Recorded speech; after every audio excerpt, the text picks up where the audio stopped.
নমস্কার বন্ধুরা, গীতাস রান্না বান্নাতে আপনাদের সবাইকে স্বাগত। আজ আমি দারুণ সুস্বাদু মটরশুঁটির ঘুগনির রেসিপিটি শেয়ার করছি, যেটা শীতের দিনে থাকলে কিন্তু গরম গরম ভাত এবং রুটি, লুচি, পরোটা সবকিছুর সাথে খেতেই অসাধারণ লাগে। আর তৈরি করাটা তো খুবই সহজ। আসুন দেখে নেওয়া যাক রেসিপিটা। তো রেসিপিটা তৈরির জন্য প্রথমে এখানে আমি বেশ কিছুটা মটরশুঁটি এরকমভাবে খোসাটা ছাড়িয়ে পরিষ্কার করে নিয়েছি। আর এখানে দেখুন জল গরম করে রেখেছি। এই গরম জলের মধ্যেই আমি প্রথমে এই মটরশুঁটিগুলোকে কিছুক্ষণ ভিজিয়ে রাখবো, মোটামুটি মিনিট দুয়েক ভিজিয়ে রাখলাম আর কি। 2 মিনিট বাদে আমি নর্মাল কলের জলেই দেখুন ভিজিয়ে রেখেছি, গরম জলটা ফেলে দিয়েছি।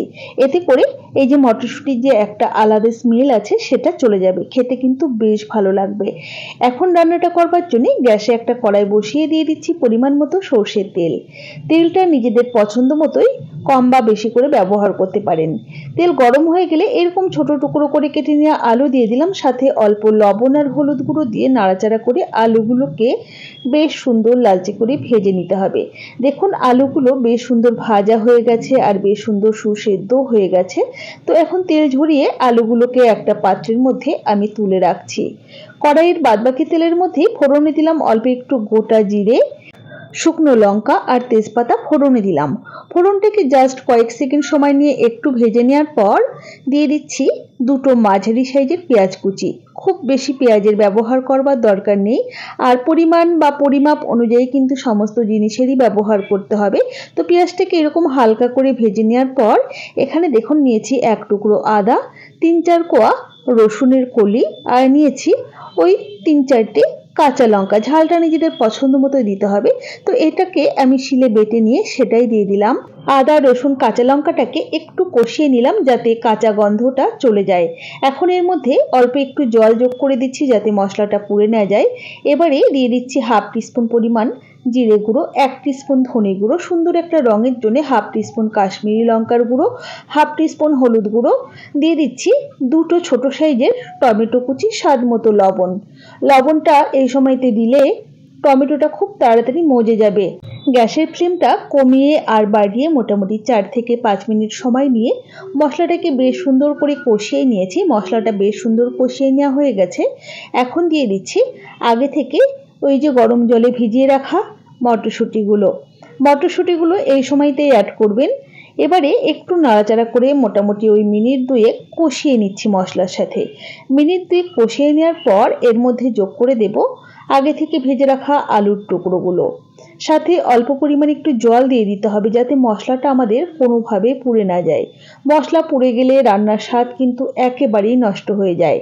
তো দেখুন খুব ভালোভাবে নাড়াচাড়া করে সমস্ত কিছুকে মিশিয়ে নিয়ে মোটামুটি ওই আরও 4 থেকে 5 মিনিট সময় নিয়ে কষিয়ে নিয়েছি।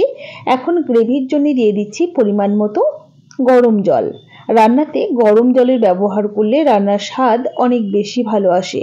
হালকা হাতে একটু নাড়াচাড়া করে নিলাম। এবারে ঢাকা দিয়ে মিনিট 5 রান্না করে নিচ্ছি। আর আপনারা যতটা গ্রেভি রাখতে চাইছেন আর কি সেই বুঝেই জলের ব্যবহার করবেন। তো ভালোভাবে নাড়াচাড়া করে নিলাম ঢাকনাটাকে ওপেন করে। এখন এর মধ্যে দিয়ে দিচ্ছি খুব সামান্য পরিমাণ একটু চিনি। এইটুকু চিনি দিলে রান্নাতে মিষ্টি হয়ে যাবে না, স্বাদের ব্যালেন্সটা একদমই ঠিকঠাক থাকবে। সাথে দিয়ে দিলাম 1 টিস্পুন ভাজা মশলা, যেটা আমি গোটা জিরে, গোটা ধনে, শুকনো লঙ্কা, তেজপাতা আর গোটা গরম মশলা শুকনো খোলায় ভেজে সেখান থেকেই গুঁড়ো করে 1 টিস্পুন পরিমাণে দিয়েছি। ভালোভাবে একবার নাড়াচাড়া করে নিলাম। তৈরি হয়ে গেল আমাদের দারুণ সুস্বাদু মটরশুঁটির ঘুগনি।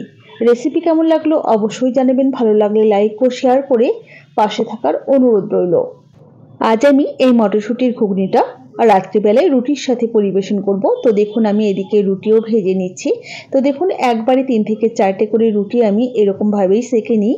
তো দেখুন আমার আগেও কিছুটা রুটি সেঁকা হয়ে গেছে, আর একটা একটা করে রুটি দিয়ে এভাবে আমি গ্যাস ওভেনে এরকম সুন্দর করে ফুলকো ফুলকো রুটি বানিয়ে নিই। হয়তোবা খুব বেশি গোল হয় না সময়তে তাড়াহুড়োর জন্যে, কিন্তু রুটি খুব নরম আর খেতেও ভালো হয়। তো এরকমভাবে গরম গরম ফুলকো রুটির সাথে আজ আমি এই মটরশুঁটি বা কড়াইশুঁটির ঘুগনিটা পরিবেশন করব। রুটির সাথে যদি একটু ঝাল ঝাল তরকারি তার সাথে যদি থাকে একটু মিষ্টি কিছু, তাহলে কিন্তু মন্দ হয় না। তো আজ আমি সিমইয়ের পায়েস বানিয়েছিলাম, সেটাই দিয়ে দিলাম।